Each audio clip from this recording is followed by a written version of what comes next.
enter the lecture. Take your usual seat and kick up your feet. You won't be needing your academic prowess, only your power to observe.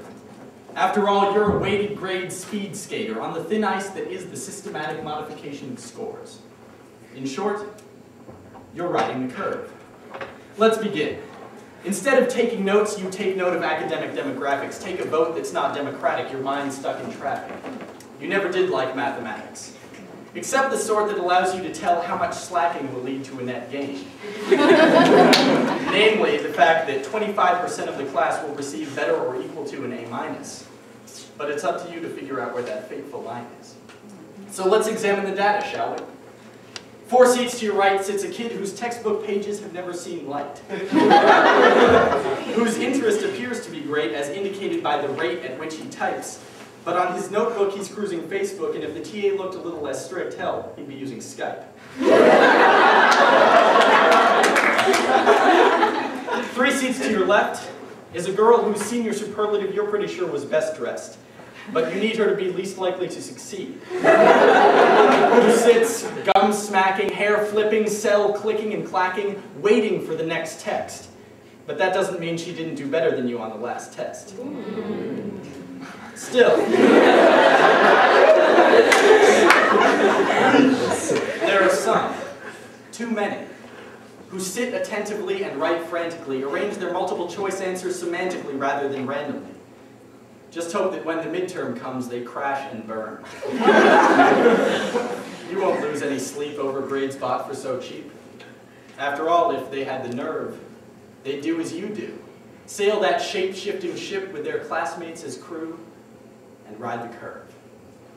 But if he gets a C and she gets a B and they all get A's, how will this trickle down through your voodoo economics into your grade? Is this calculation more complicated than those you'll be forced to perform on the final anyway? I'd like, if I may, to describe the curve that you're riding, the normal distribution, the Liberty Bell, infused with the freedom for uphill or downhill sliding. The lecture hall is 1,000 bent reflections in bronze.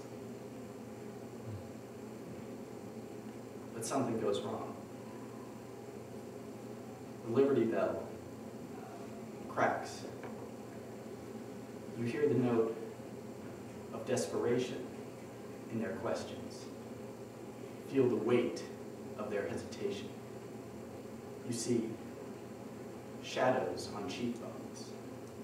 Unease on the faces of acquaintances.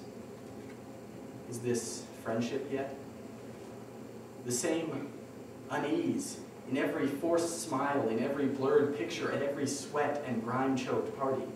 The same hunger for adequacy in every lopsided relationship, in every stilted conversation, in the subtext of every interaction. The same comparison.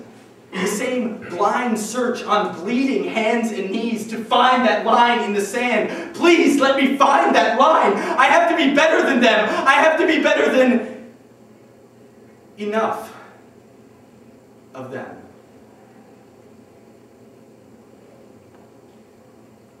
You wash your hands and tell yourself it's what they deserve. After all, there's no guilt hanging over your head when you toss and turn in your barely adequate bed. Everyone's riding the curve.